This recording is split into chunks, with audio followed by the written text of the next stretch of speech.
Hey, I'm Allison from Learning at the Primary Pond. I'm a literacy specialist, and in this video, I'm going to try to clear up some confusion around the term decodable texts, because that term can actually be a little bit confusing or misleading. If you haven't subscribed to my channel yet, hit subscribe and the bell to be notified every time I post a new video about teaching literacy in K2. So first of all, what is a decodable text? A decodable text is just some kind of book or passage that has been controlled for specific phonics patterns and potentially high frequency words. So for example, here is a little book that has a lot of CVC words with short A in it. You would use it when you're teaching short A to kids.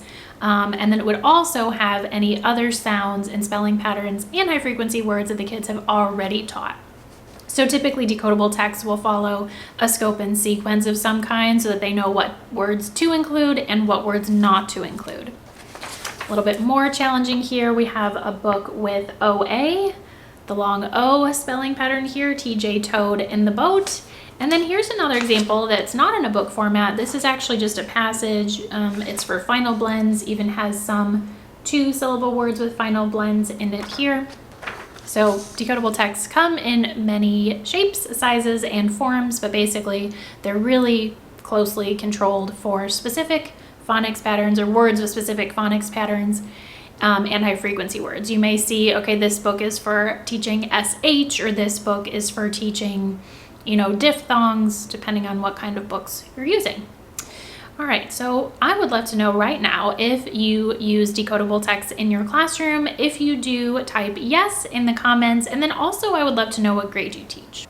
Decodable texts are usually contrasted with leveled texts. Leveled texts may have a letter or a number on them like ABC, 1, 2, 3, and many leveled texts, good leveled texts, are controlled for phonics patterns. They do limit, what words are in them. However, some leveled texts are not quite as limited, and so they have a lower level of decodability. More on decodability in a second. So here's what I think is a little bit confusing about the term decodable text. So whether or not a text is decodable depends entirely on the reader. For me, as an adult reader who loves to read all kinds of things, pretty much any text would be decodable for me, right? Like my phonics knowledge is solidified. I can, I think, decode pretty much anything, okay? Now, this book, for some students, this is our TJ Toad and the Oat Boat for OA. For some students, this book would be decodable because they know the OA pattern and they know all the other, patterns that are included in the words in this book. So this is decodable for them. Now, let's say you have a kiddo who can only read CVC words and they don't know anything about long vowel spelling patterns yet. Well, this book is not decodable for them, right? So that's one reason why I think decodability, or the term decodable text, is a little bit confusing, because whether or not a text is decodable totally depends on the reader. Another thing that I think is a little bit misleading about the term decodable text is the fact that a text is not like all decodable or not decodable. I mentioned the word decodability earlier. So texts are actually higher on the decodability scale or lower on the decodability scale. Again, it does depend on the reader, on the student, what they know. But, some texts might have, be very strictly controlled for phonics patterns that the kids have already learned. And then some texts may be controlled, but there may still be a couple of words that the kids would not be able to use their phonics knowledge to decode. Or moving down the decodability scale, there might be a lot of words that kids cannot yet use their phonics knowledge to decode because they include more challenging things like diphthongs or long vowel teams or whatever they haven't learned yet.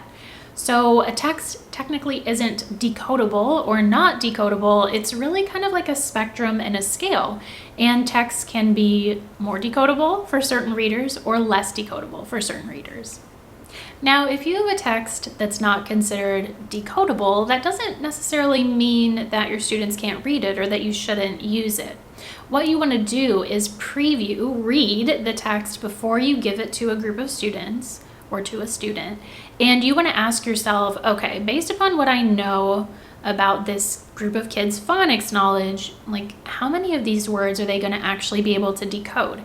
you don't need to count them up. But what I do is I will just do a quick tally. Okay, here's a word that I don't think they'll be able to decode yet because we haven't covered, I don't know, like the AY spelling pattern. Or here's a word I don't think they'll be able to decode yet because it has a diphthong. So I'll just kind of tally up. Now, if there's, I don't know, like 3, it does depend on the length of the text, right? So let's say that you have like a group of like late first graders or second graders and they're going to read a passage or a text. You know, if it has 5 words that they wouldn't be able to decode yet, you might be able to still have them read it. I'll tell you how in a minute. But if you've got like beginning readers where the texts are much shorter, maybe there's like 1, 2, maybe 3 words that they can't decode quite yet, you can still have them read it. So let's say, this is not true because this is a decodable text as we talked about earlier, but let's say there is a word in here that has a diphthong in it, right? And I know that kids won't be able to use their phonics knowledge to decode it because I haven't yet taught diphthongs. Well, again, I don't have to throw out this book, right? What I can do is before we read, I can write the word with the diphthong on the board and I can say, okay, students, you know, this word is, I don't know, I can't even think of one off the top of my head. This word is soil, okay? The sounds are s, oi, ol. You hear that oi sound? The O and the I work together to make that diphthong sound oi. So that's it. We'll probably also talk about what the word soil means and then we'll move on. I do also like to have them potentially find it in the text so that they know, hey, like this is the word on the board, this is the word in the text, I already know what it means, I already know how to read it, so then it doesn't cause them any difficulty when they are reading it.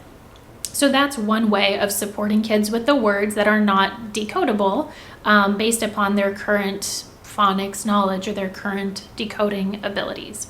So if you have a text that has a ton of words that aren't decodable, you may want to choose either not to use it or to do something where like maybe you read it to them first or you do a choral read or an echo read. There's other ways to support kids with challenging text.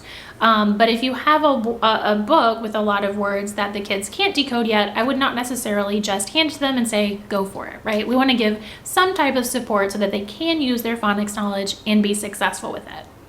So in a nutshell, using decodable books is a really good thing because it allows kids to take their phonics knowledge and apply it to real reading. That's really important. That's in context phonics practice and it's supported by research. Decodable texts are great.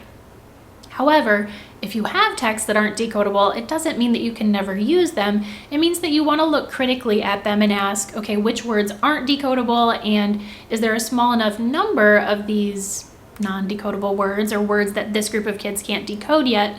Is there a small enough number so that I can pre-teach them or support them in another way so that the kids can be successful with this book? I think another important takeaway is just that decodability is a spectrum, right? We can't really call a book decodable or non-decodable. It all falls somewhere on the spectrum. If you need decodable books just like these for your kindergarten, first grade, or second grade students, I have some big bundles of them for you. Look for the link below this video. Let me know if you have any questions about them. I hope this was helpful. Hit the like button, subscribe, and I'll see you in the next video.